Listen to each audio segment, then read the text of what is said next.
All right, welcome to another very special episode of Inappropriate Earl. You know, this podcast was done so I could expose the world to things that I'm a fan of. A couple months ago, I had my favorite singer of all time, the great Stephen Pearcy, the voice of Rat, Arcade, Vicious Delight, Vertex, many bands. On this couch today, I've got my favorite drummer of all time, sitting just where Stephen Pearcy sat. You know him from Cinderella, Arcade, scores movies, got some acting gigs to his credit, even has a good Vinnie Vincent story. So please put your hands together for Mr. Fred Coury. Hello. Fred, thank you very much for coming down. Thank you very much. It's my bucket list, as I told you, amazing. Thank you. to interview all 5 members of Arcade. That's a good bucket list item. I'm trying to get Frankie, but who knows where he is. It might be easier to, I don't know, have something else on that bucket list. He saved my life one night. I was at the Key Club when Bruce Kulick got shot. Oh. And I stopped to talk to Frankie, or else I would have been out there with Bruce. Wow. So I owe Frankie, wherever you are, Frankie, come on down. We'll talk about it. We'll find him. Now, your history in music speaks for itself. As you can see, I've got This Is Your Life in front of you. Almost every CD. Is that every CD you've worked on? Except, I think we'll get rid of this one. I think we have a few. There's one thing on there. There's there are a few live records, I think, but these are the real ones. I mean, there's some bootlegs. Well, I don't deal in bootlegs. Yeah. This is good. There's a few others. Couple of other bands. Sam Kinison. Wild Thing. Did you drum on that? No, I played on the record though. We did a Slash and CC and maybe Jimmy Bean Right. from Dio, you know, a bass player. Of course. And Sam. What about DeMartini? Was he in on the mix? He wasn't on that one. That was just Slash and CC, which was amazing because at that time, you know, there was some sort of feud. Right. And I just think that was like our band can't hang out with your band type of thing. But everybody's all over that now. Well, Cinderella never had band feuds, did they? I mean, you guys seem to... No, we kind of stayed out of the way of all that. We were the party pooping band, and we kind of, the whole Poison thing was just based on their look, which was really one way, and Guns N' Roses was a different thing. And I just think Metallica was like that.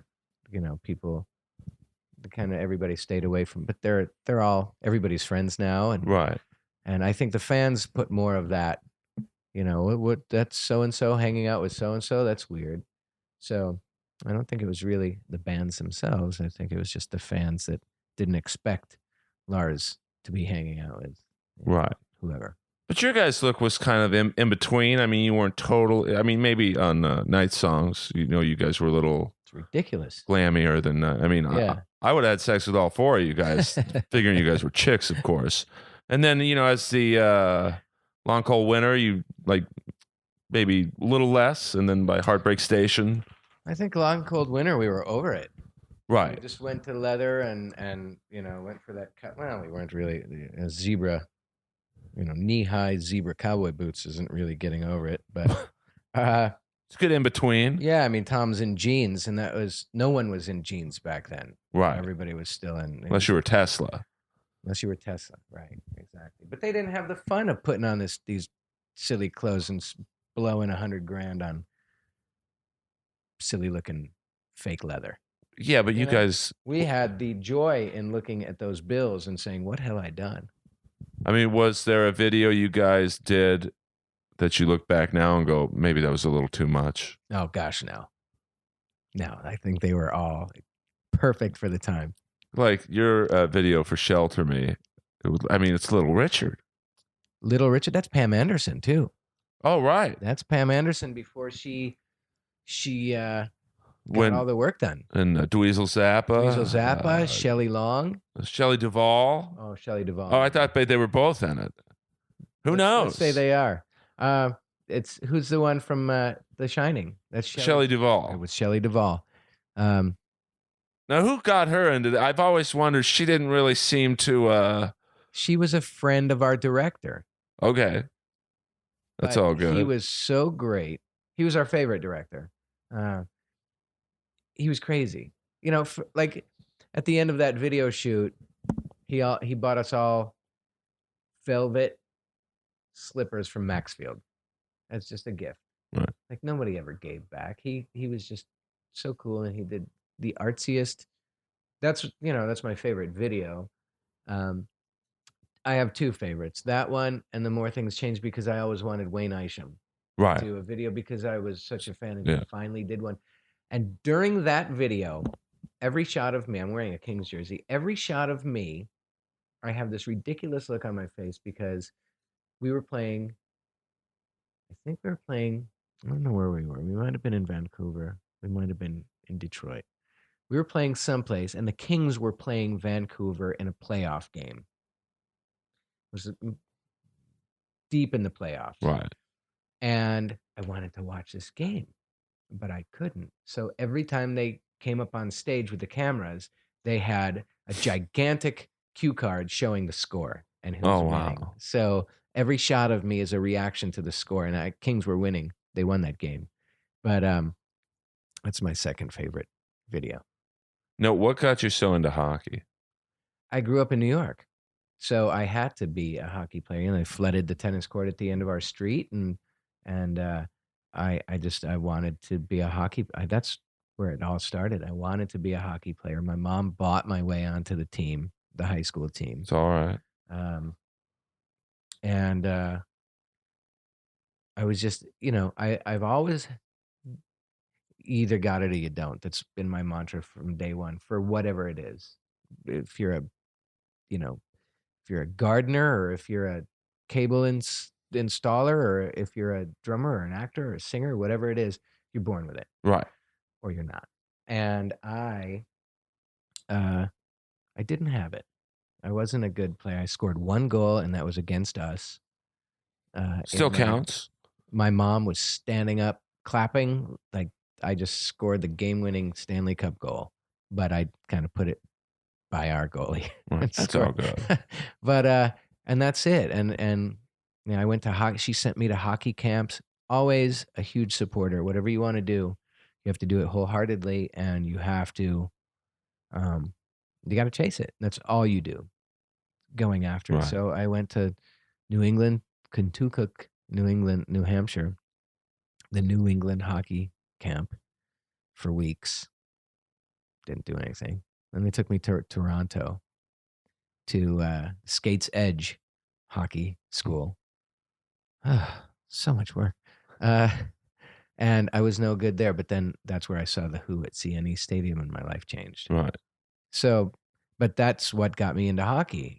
Phil Esposito and all those guys, the Rangers were my team growing up there. And back then in New York, you go to a grocery store and there was hockey trading cards everywhere, and they would give you, back then you would get an encyclopedia every time you went, or Right. something. They also had hockey books for kids that you would get for anybody really. And every week you go, you get a new trading card to put in this book. You stick them into the book, and at the end of however long, you have every player on every team, and it's just a little collectible thing. And I think that's what really got me into hockey. Now, this is the late 70s, or Yeah, late 70s. because that's when the Rangers were good. Mm-hmm. Then they kind of hit a couple decades. And that's the only team I really knew, the Rangers. Right. You had Esposito, Ron Duguay, Barry Beck. Yeah, who was like my favorite. Who else was around then? I remember Eddie Johnstone, John Davidson, goalie. Yeah. Jockman before him.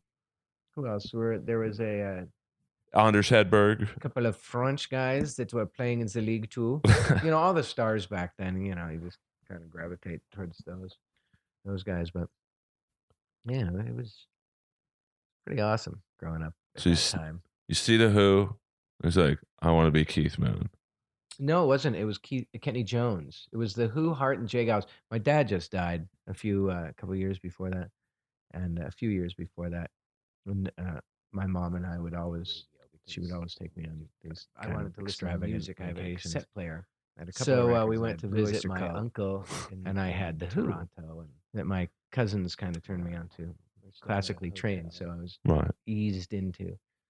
Um, my mom called downstairs and said, "Is there anything? Do you have any sort of cassette player?" So they brought up a stereo system, and just brought it up, and I put on the tape, and I think, and it had a radio, and then there was a station called Chum FM, and the radio was playing and announced a Who concert. And I was like, "Well, I only have a couple of cassettes, and this is one of them." Right.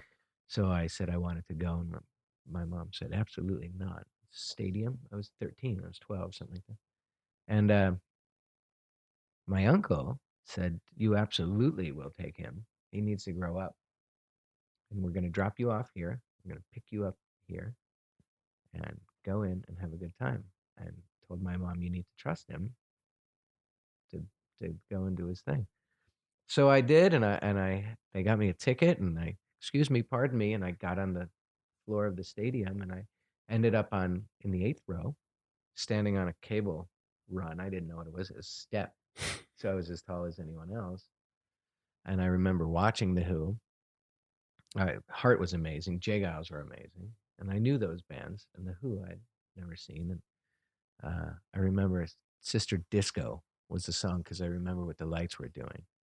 Big fan of lighting shows, and I am now. I guess that's where I started. And it was nothing. It was 6 park cans.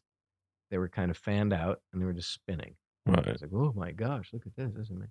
And I came home that night and I said, "Mom, I want to be a rock star." "Well, what about hockey?" "No, I want to be a rock star. That's what I'm going to do."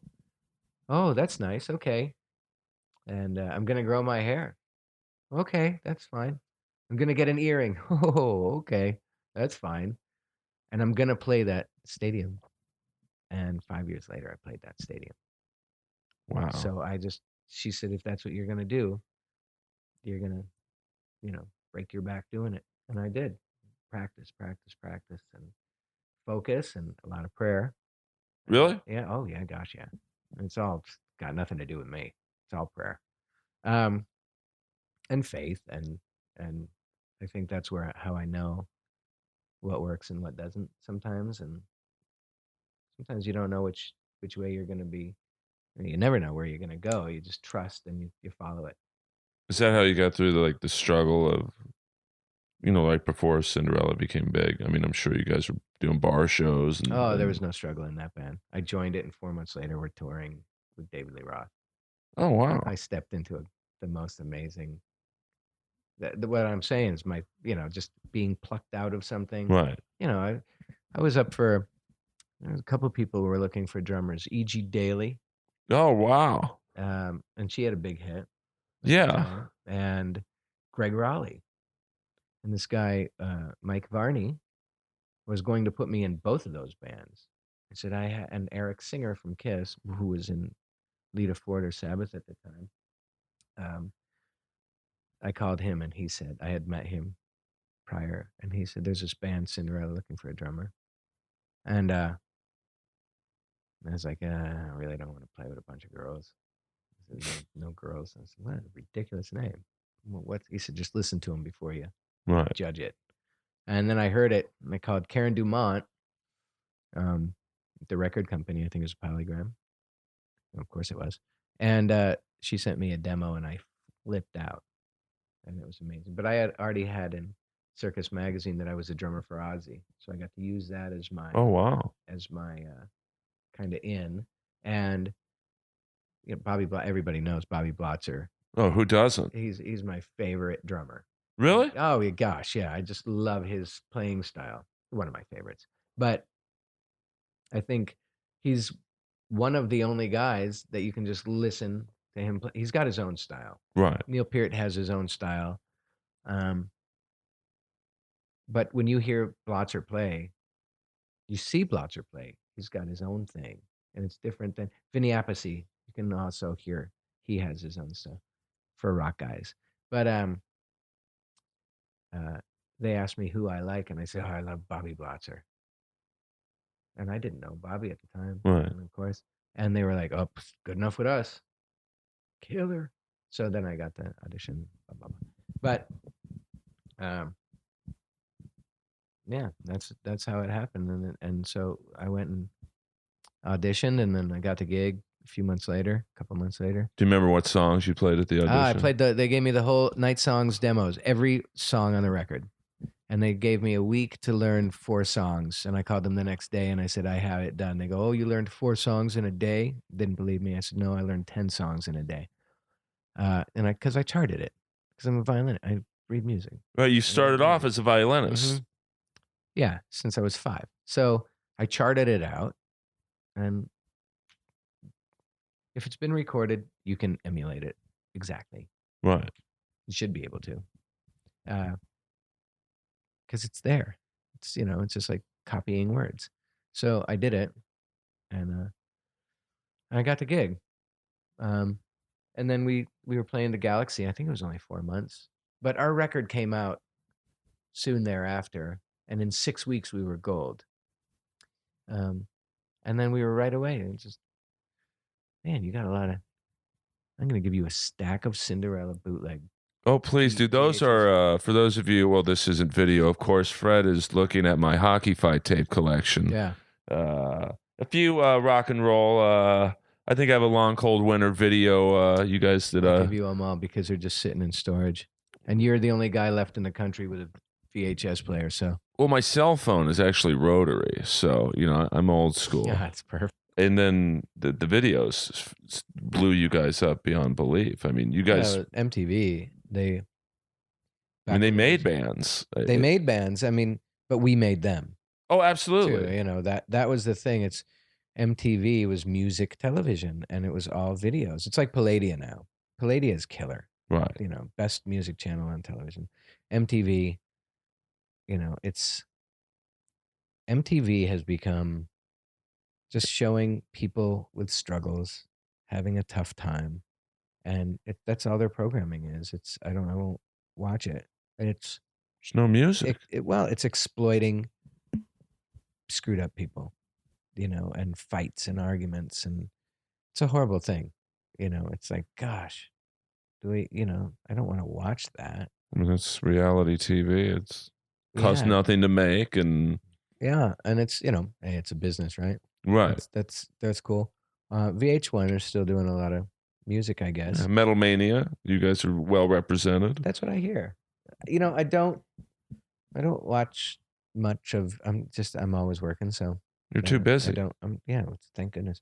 But music television used to be music television, and they just put us in rotation, and you couldn't turn on the TV without seeing us, which was awesome.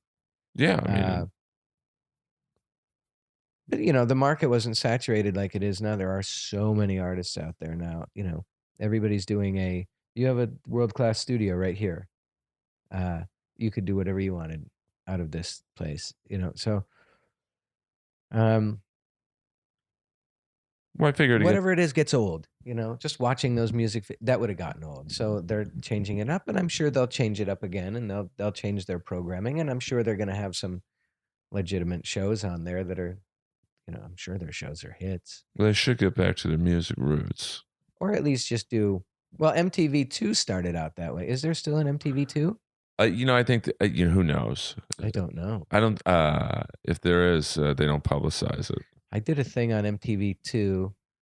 It was called Video Mods, and it was hit songs with these. They did motion capture, and so all these different video game characters together as a band, and I played most of those characters.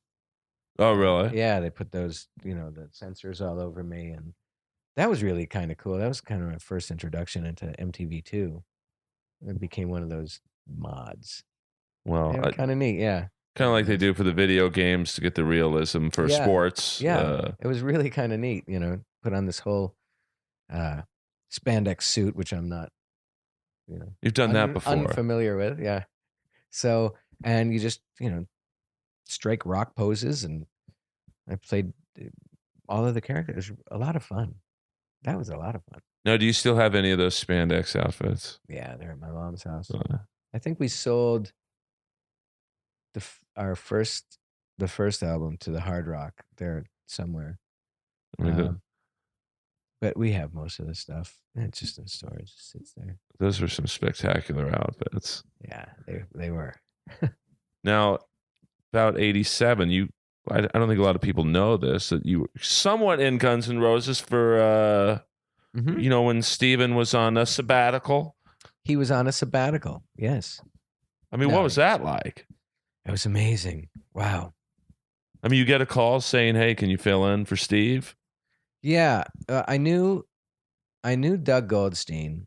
He was the bodyguard and security for David Lee Roth. What a gig that must have been. Yeah, I mean, he was surrounded by fans. Right. He was always so nice to me. So nice. I got invited to every party. It was amazing. I mean, one of my, heroes was Diamond Dave. And one time I actually saw him as David Roth. Just a guy. Right. He was painting. And he just became, for a fleeting moment, just got really deep about everything. Life and painting and what painting did for him and what art meant to him and blah, blah, blah. And then somebody knocked on the door and turn back into this guy, right? He turned into that, and that was it. Never saw that Dave Roth again. But when's the last time you've seen him? I haven't seen him in years. But I just watched a thing that he did the Foo Fighters the other night. That was quite a show. Yeah. Paul Stanley, Alice Cooper, the Slash, Lemmy. Mm-hmm. I mean, that's the who's who. Yeah.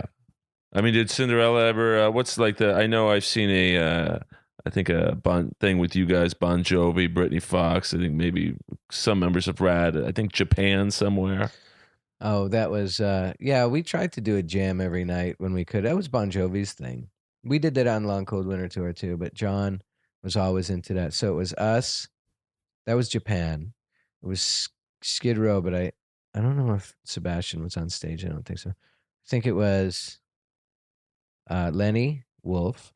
What? Lenny Wolf from Kingdom Come. I never heard of Led Zeppelin before. It's like, what? Yeah, I never heard of them. And then he came back and he said, maybe the next Led Zeppelin record should be called Houses of the Bitter, because they were made. They were angry that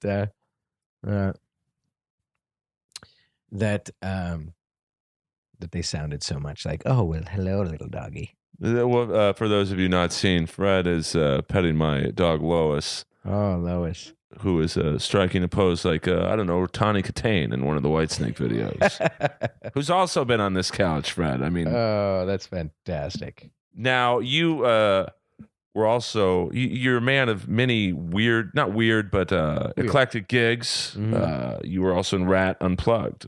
I did that Rat Unplugged. That was at the David Letterman studio, the Ed Sullivan studio. And how did that, it must have been fun for you being a fan of Blotzers. It was cold. I remember that. I was in New York. They were in New York. And Steven and Bobby said, hey, you want to come up and play? Michael Schenker's playing guitar. I said, heck yeah, I'll grab some congas. Right. Killer. So I came up and played Born on the Bayou. Any rehearsal, you just went right in. I mean, you probably didn't need to rehearse. Well, I don't know how to play congas anyway, so it wouldn't have made a difference. Right. That might have been the last time Steven and Bobby got along. I think so. Yeah. Well, I mean, how is it that, those guys seem to have, their issues, but, Cinderella's never really had, I mean, I'm sure you've had some internal whatever. Yeah, but we've had rifts. But like any family, brothers argue. And you got four artists in a tube. Right. For 30 years. Of course, you're going to have this guy's going to want to go this way, and this guy's going to want to go that way. I think all of that is healthy, right? Unless it gets out of control. I think if you put substance in there, that probably spirals it out of control. We never had that issue, that problem, so we don't have to worry about that. Right. So ours was more of a healthy type of like brothers, except. Like brothers. I mean, I was out of the band once, and I hate Steven. I just got canned. But it was a weird time because Cece had just been fired. Right. Jeff Cease from the Black Crowes had just been fired. Vince Neil had just been fired. I mean, everybody got fired like within the same couple of weeks. I think Steve Stevens was. I don't know if he left or got fired, but yeah, either way, I mean, we're all out of our bands. would have been a hell of a band. Would have been a great band. So I called Steven and I said, "Hey, I just got canned." I was crying. Really? Oh yeah, Because that's like came off of millions of records and it was a dream come true. And he said, "Hang on a second," and he hung up the phone. He called me 15 minutes later and he said, let's do this arcade thing. And I said, "What do you mean?" He goes, "I just quit Rat." All right, let's do it. So a month later, we had a deal on Epic, Sony, and we did a killer record. I mean, I love that. I mean, I love the second record. Yeah. But I mean, the first record one was the one. I mean, it seemed like that could have been. You tell me if I'm wrong, and I probably am. That could have been either a good Rat or Cinderella record. Yeah, it was a perfect blend of both bands. So, oh, bless you, doggy. And that was it. I mean, we did that record on tour with Bon Jovi. I was there. It was great. The Forum. I was at Arcade's first show at the Troubadour. Oh, that was a bad one. Well, I just remember, and I hope oh, you remember what Steven said to that girl? That was. That was tough. And Gene Simmons was standing there next to someone I knew, and said, "Oh no, don't say it. No. Oh, he said it." Everybody was there. Every band was there. Motley. It was packed. It was packed. And that was a great show. And it was the week before we started the arena tour. And he got a David Lee Roth-ism a little bit wrong. And he said, "Can we pause for a second?" Oh, are you serious? Yeah. Oh, sure. Yeah. Oh, this is with this technology, we can pause for a second. Hold on. Let me just speak. So the Arcade album's great, awesome. Both albums. I think there was a live album too. But I definitely remember that Steven moment at the Troubadour. I think it was, you quote me if I'm wrong, something about he wouldn't do something with a girl because she was too ugly or something. No. I think a girl was heckling him. She was heckling him and he engaged her, which, we didn't like that, Which, Steven engaging her or the heckling? Yeah, just when he engaged a fan. That's dangerous. People are going to, well, yeah, it's dangerous, number one. Number two, some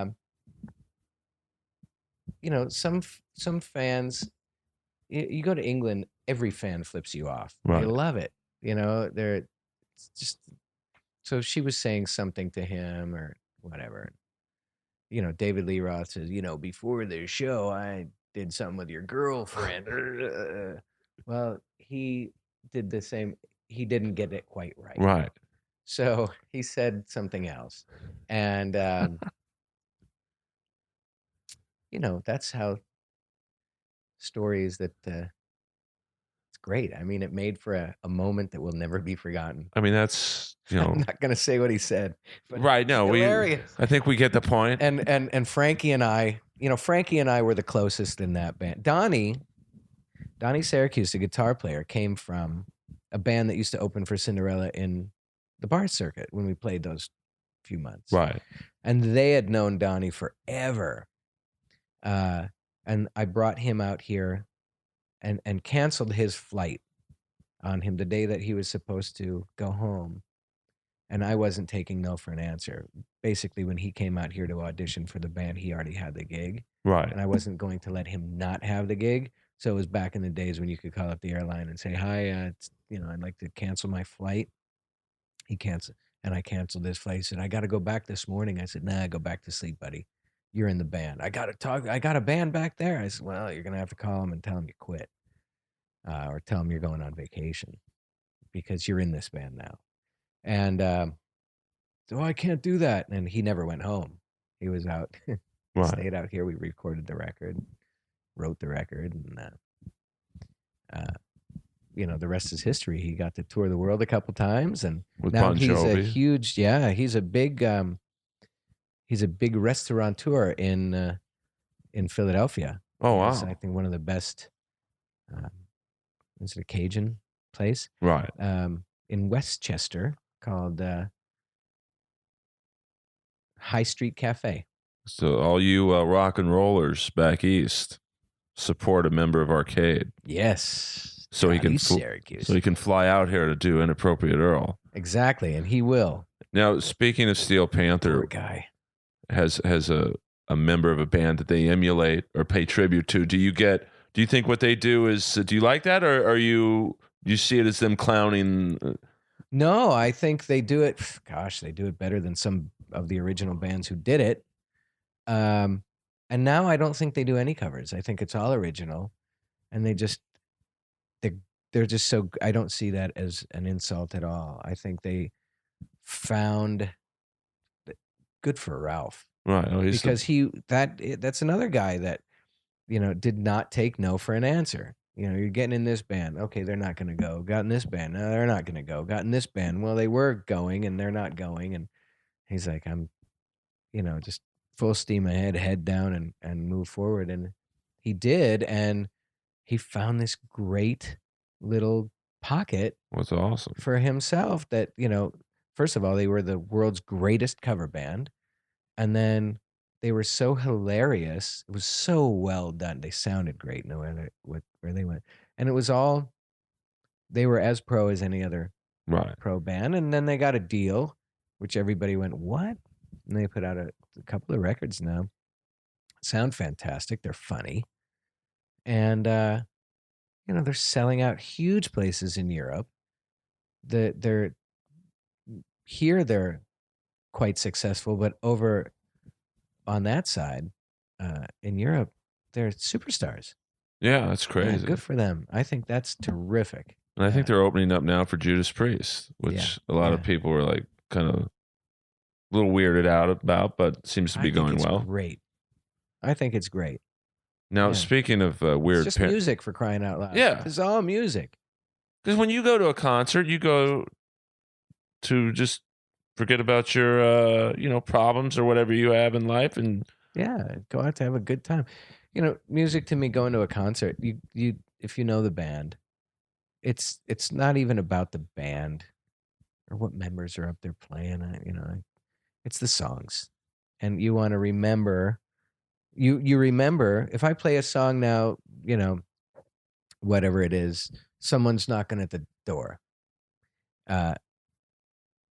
You'll remember the last time you heard that, right? Or the first time you heard that. You'll remember, oh man, I was like 12, and I heard that, and I was doing this or I was doing that, and so it takes you back to that time, which is amazing. That's what music does. You just hear it, and it takes you back to that moment. So it's not, who cares, I mean, every time I hear "Don't Know What You Got Till It's Gone," I think of Maritza, who broke up with me. Like, oh man, well at least it's a good feeling.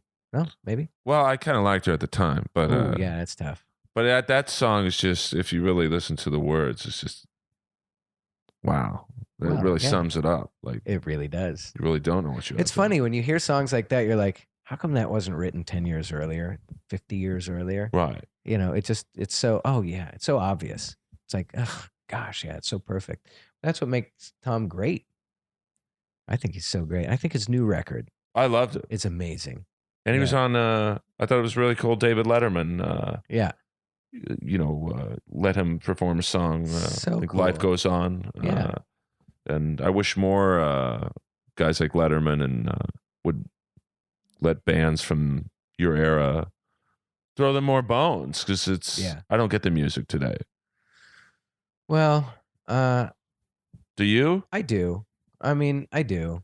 I like everything. I love Iggy Azalea. I think she's great.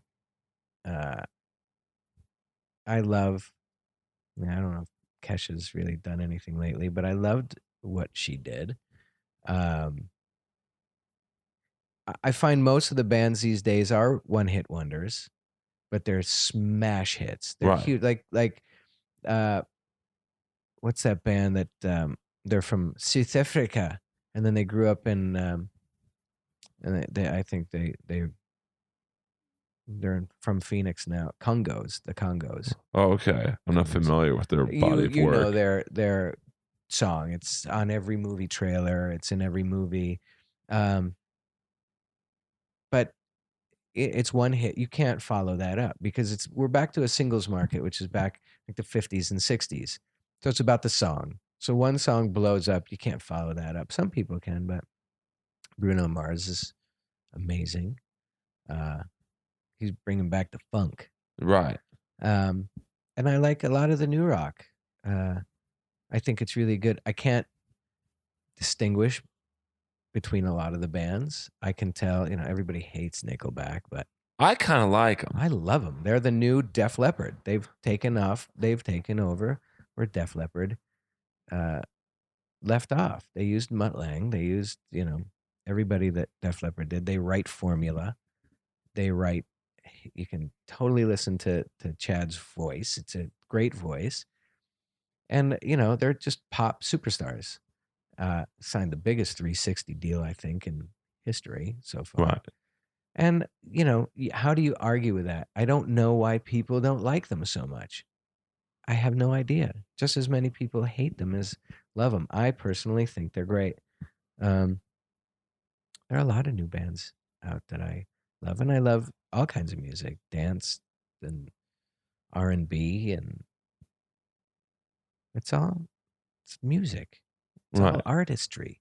So can anybody say music isn't good, or today's music sucks, or it's all great.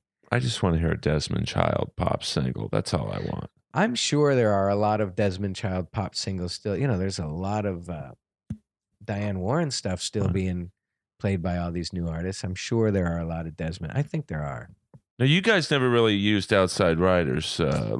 I mean, was there ever pressure from the record company? I know on Rat's album Detonator, it was, hey, get Desmond Child to come in, write some. No, Tom is the guy. He was writing Arcade. We had Jim Vallance. Oh, it's Bryan Adams. He's my favorite artist. I have two favorite artists, Bryan Adams and Billy Joel.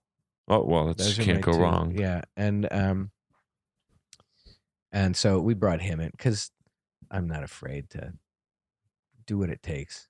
That's my goal. I mean, was the feeling for Arcade grunge hadn't completely come on yet? Was it let's try and obviously get a hit record, but let's try and make radio friendly stuff? Oh yeah, I've always been about radio friendly stuff. I love pop. Right. I'm a pop fan as well. So, yeah, I'm a pop fanatic. I've always been. So that's what we wanted in Arcade. I wanted to pop in. I heard "Cry No More" the other day on the radio. Such a good song. Gosh, I don't think I've ever heard that in years on the radio. Now let me ask you this: it seemed the second. I know you got to go, but I just cover a few topics that I must. It seemed like the second album was a little edgier. Like, was that because of the musical climate? Yeah, Steven really wanted to push for the heavier stuff. Did you want it to sound more like the first? Yeah, I wanted pop. I wanted to go more in I wanted a long radio career. Right. And he loves Priest and he loves the heavy, heavy stuff. So, and of course I do too, but you want to get radio play. I don't hear Priest on the radio. So, I would rather go a Bryan Adams direction. Right. But being the diplomat that I am, I said, yeah, let's go for it. And let's try to pop up these heavy songs. And they never really got some really heavy ones on there. But it's, to me, the first record was the one. Oh, yeah. It was just not being. I got Nothing to Lose. It was on MTV a lot. That was it. Yeah.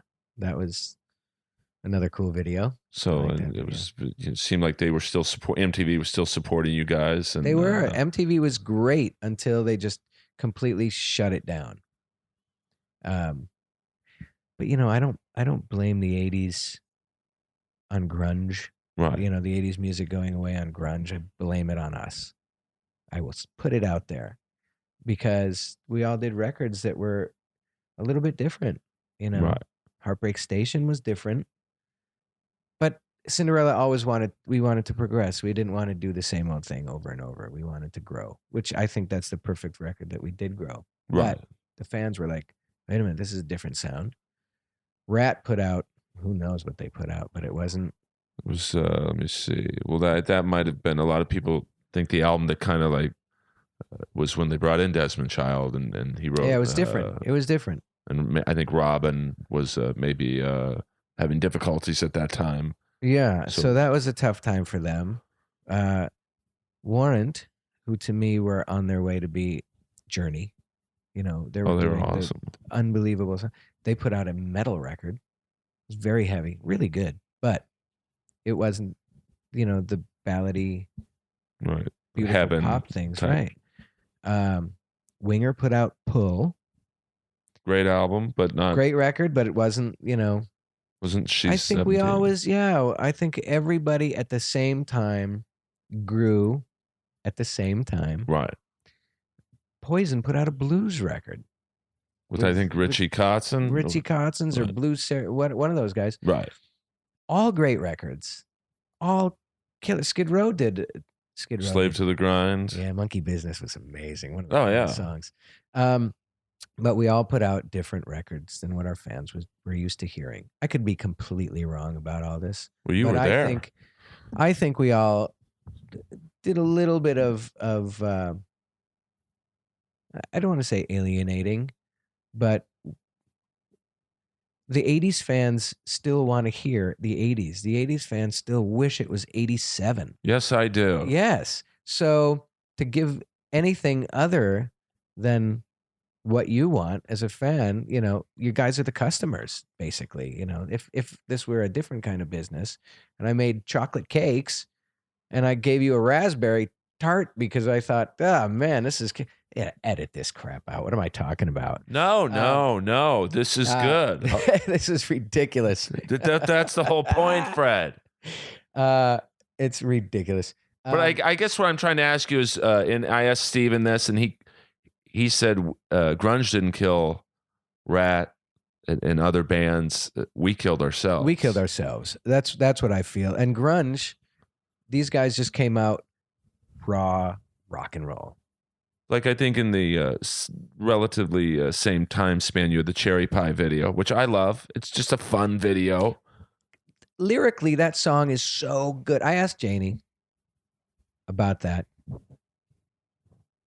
Absolutely. I asked him about that, and I never listened to the lyrics of that song. I just thought it was a cool song. And when he told me those lyrics, he just sat there and told me the whole song and lyrics. And I was like, this is amazing. Yeah. It's so clever. It's just a fun play on words song. But then I think you had Nirvana's Smells Like Teenage Spirit video come out, and it's like, oh boy, that's not this Cherry Pie video. No, if it wasn't, if you just heard that song, you just say this is a killer rock band. Right. It's a killer rock band.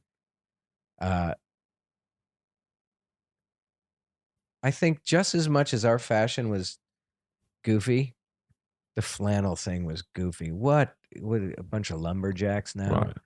But they just took it the other way and they went completely stripped down. We started getting so crazy on production. Caked in reverb and that was the sound of the time, that they just stripped it down completely. Well, like the Shelter Me video was, I don't know how much that video cost, but that was no cheap video. No, that was hundreds of thousands of dollars. Just to get Little Richard and, Yeah, that was, can you believe it? that was great. But listen, I know it was killer. We're short on time. Mike Varney once told me that you were possibly had something to do with Vinnie Vincent. You drummed one day in the studio for him, and he was telling you to make love to the drums. Okay, I'm obsessed with Vinnie Vincent. Vinnie Vincent. Do you know what song? If you are obsessed with him, you'll know what song Deeply. that he wrote for John Waite. Oh, come on. That's okay. Good. Now I got to walk the retarded kid to first base. Tears. Yeah. Okay. Which was also on Peter Criss's, one of his, I think maybe the first solo album after Kiss. Okay. Because Vincent Cusano, and he wrote basically all of Lick It Up. Yeah, 8 of the 10 one songs. before. Creatures of the Night. Yes, Um, which are great. Is this mine? yes, that is Fred. I don't mess around. This is the quality stuff. This is Smart Water. This isn't the other brand. But this isn't tap water. When I have the drummer from Cinderella and Arcade here, in addition to a fine music composer of the show Night Shift, at the LA King, you'd also do the music, or you did or do? I do, yeah. 7th year. 9. So you have a Stanley Cup ring, I'm assuming. I do have a Stanley Cup ring. 2 Stanley Cup rings. All right, but I see your phone buzzing like a maniac. I know someone's... Thank you for this. Why was this already open? This is like in Caddyshack. Right. And he goes to the water and then the top is already out. Well, I did it for you. I know you're, think of me as your roadie right now. Tastes like kerosene. Well, I put some extra in it for you. I'm just kidding. The pill goes in the person. Wait, you got the Chris Holmes water. Let me switch that out. I'm just kidding.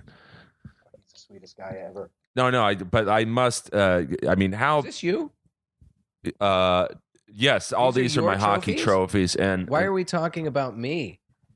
Oh my gosh. Well, here's the greatest picture of all time. Me as a blonde with that's either Paul Stanley or Stephen Piercy. You make the call. That's either Stephen Piercy. That is Stephen. I'm showing Fred a picture of me looking like I don't know, one of the Backstreet Boys. That's a great picture. Well, I think he was a little this was Alice Oh, thanks, man. Looks part Stephen Piercy, part Juan Crucier. Yeah, the great bass player from Rat. Yeah, so nice too. All these guys are such nice guys. I didn't know you were such a huge hockey player. Well, it's just it's the only thing I do outside of a stand-up comedy and interview people like you. So. Oh man, I was gonna go to your comedy show that you did up at the comedy anytime, but I wasn't invited. I do a lot of one of the best jokes I do is I speak about Vinnie Vincent. I talk about him getting kicked out of Kiss 3 times in 2 years, and then how on earth and you're in a position where you can tell me this, that Vinnie Vincent can get kicked out of the Vinnie Vincent Invasion. I mean, that seems impossible. Yeah, I think didn't somebody get kicked out of Dokken, named Dokken once, or one of those bands? Well, that was when there was like 3 Dokkens. Yeah, there was Dokken with George Lynch, but yeah. I must hear of your Vinnie Vincent experience. Well, he called and left a message on my machine. It was Mike Varney again. Boy, Mike Varney and Billy Sheehan are the reason. Mike Varney, Billy Sheehan, and Eric Singer are the reason that I'm on this couch. On this couch. Yeah, all those guys. Well, God first and foremost. Oh, and your parents. And my mom. Yeah, I got a call on I was at home. And I got a call on my mom's answering machine. Yeah, hey, Fred, it's Vinnie Vincent. Oh. And I think I don't know if he had a New York accent, but hey, listen, I got your number from Mike Varney, and I'm looking for a drummer. And I'm thinking, wow, Vinnie Vincent from Kiss, because I was a huge Kiss fan. Originals or just in general? Just in general. Right. And once I heard Kiss, that was it. The downfall of my violin career. And when a kid brought over one side Detroit Rock City, right, he played Beth. So my mom would go, oh, this is nice. And as soon as my mom left, he flipped it over to the A side. Right. And that was it for me. I was like, oh my gosh. Changed my life. But I was like, oh gosh, this is great. Yeah, listen, I'm going to have some auditions in California. And,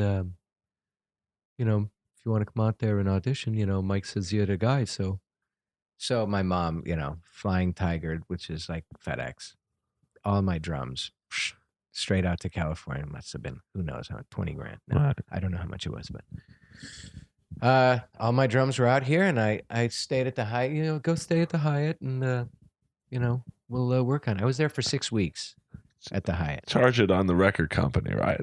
He stuck me with it, but oh yeah. But I didn't. Oh man, I got so many hotel points. But it's part of it. Investing in your career. So I went out and auditioned, and I wasn't the guy for it. But he'd stand in front of my drums and have me play, and he would just be like, "Come on, you're not giving it to me. Come on, give it to me." and which was very, very surreal, just because this is Vinnie Vincent in his red boots. I was just like, oh my gosh, it's Vinnie Vincent. And they were recording that record. The first record. Yes, and he let me in the studio, so I was watching. I'll never forget it. While he was tracking Boys Are Gonna Rock, and he was playing guitar, and he was using a metal pick, and he was just doing the chuggy, jugga jugga, jugga, hundreds of them. Just, it's got to be big, and that was it. It was big. It was big, man. And I got, it's kind of like the first time I was in the studio with anybody. Kind of first time I was in a big time studio. Right. And I was like, oh man, I was young, 15. And then I thought, and then Bobby Rock got the gig afterwards. I was just talking to Bobby about this 3 days ago, but that's when I kind of knew. He was a little off. I mean, no, he a genius. Didn't seem that to me. He didn't seem that. He's just a rock star. I still couldn't believe it. It was Vinnie Vincent. Come pick me up at the hotel, take me to rehearsal, and I was like, "What? You kidding? This is Vinnie Vincent. This is Kiss. This is the guy from Lick It Up. Yeah. This is the guy with whatever that makeup. The Ankh. The Ankh. This is Ankman. Johnny Ankman. Amazing. Wow. It's so cool. And you know, whether I got the gig or not, it didn't matter. I was just able to hang out with this. Well, I think it worked out. To me, I think it worked out perfectly. Well, his legend is almost even grown because he's such a recluse, and nobody knows where he is now. I don't know what songs he's writing. I'm sure he's writing hits that none of us know about. I know Rolling Stone tried to find him, and they couldn't find him. Yeah, and I think he's in Nashville somewhere. Somebody said he's in Nashville. Well, he's a genius writer. I mean, he's a pop writer. Oh, I love, I mean, just those two Invasion albums. I mean, Robert Fleischman is a very, I think, underrated vocalist. And I think not rated. And he's one of the greatest voices of that era. I mean, the high notes that he hits on that first Invasion. The tone of his voice was this cool, throaty, just what a tone. I think what killed him was that back picture on the album where he's got the riding crop and the mullet. And never saw the record. I don't think I've seen the record. I have a cassette. Oh, of course you have it. Oh, of course. I have a cassette I have a demo of that record, and I have a cassette of it. Hold on here. I'm getting this Invasion out. Well, Vinny's also most famous for putting out a box set on cassette. I was actually, yes, and I ordered it. And the box set came, but there was nothing in it. Check out that picture of. I'm showing Fred the first Invasion album cover, of which the great Robert Fleischman. I think he gave an interview saying he didn't want to look like the other guys. He was a little turned off by the image. You know what's funny? He's the only guy that looks like a dude, right, on this whole thing, riding crop or not. So that could have been you on that album cover. Oh, gosh. Talk about dodging. You know something? I'm going to let you dodge a bullet. Because... should have let you dodge the hotel bill. Holy tamale. Yeah, look at this. Wow, what a great record. I mean, you know, for that era, and he got on some big tours, but this isn't about Vinny. This is about Fred. You got it. Oh, absolutely. Yeah, great. Listen, Fred, whatever you want in this house is yours. Oh, killer. Would you like to come home, little doggy? Oh, Lois would love to come home with you. Oh, man. So I know you got to go. I could talk to you for hours, but you know, you're nice enough to come down here. What is any plans with Cinderella right now, or are you guys? Not that I know of. Tom is working his record, and he's got to, because it is a great record, and people need to go out and see that band. They're so good. They're all my friends from past experiences in Nashville, and it's a great band. And Tom's wife is out there, Savannah, and they have another girl singing background, and Christine, I think her name is. And I've seen them twice now, and they're great. Right. And Tom is a superstar. The guy is just full on rock star, and he's so good.